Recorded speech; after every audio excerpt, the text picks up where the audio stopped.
అయిపోయింది. అందుకనే నేను మరో చెప్పిన, కవితమ్మ నువ్వు అమరవీరుల కుటుంబాలకు సాయం చేయవమ్మా. అమ్మో నేను మర్చిపోతున్నా, ఆడికి పోయి 10 ఏళ్ళల్లో ఒక్కొక్క కుటుంబానికి 10 లక్షలు ఉద్యోగం ఇస్తామన్నాం, కానీ కొంతమందికే ఇచ్చినాం.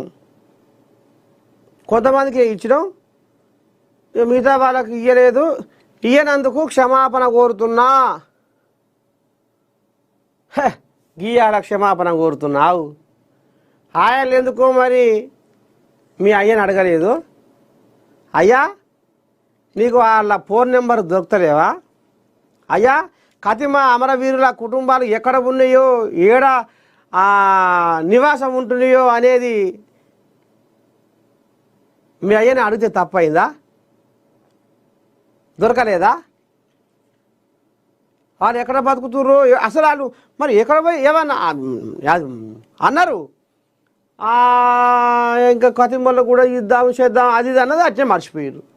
మరి అట్లా మర్చిపోయినప్పుడు కవిత ఏం చేసింది ఆనాడు? ఇవాళ పోయి క్షమాపణ కోరుతున్నా అనునేది. 10 లక్షలు కుటుంబానికి 10 లక్షలు ఇంటికో ఉద్యోగం ఇయ్యలేదు కాబట్టి నేను కూడా క్షమాపణ కోరుతున్నా అని నువ్వు ఇయ్యాల పలుకుతున్నావు కవితమ్మ. మరి ఆయాలు ఏం చేసినావు? ఆయాల్ని అడగవచ్చుగా, ముక్కు పట్టి వరం అడగవచ్చుగా మీ అయ్యని.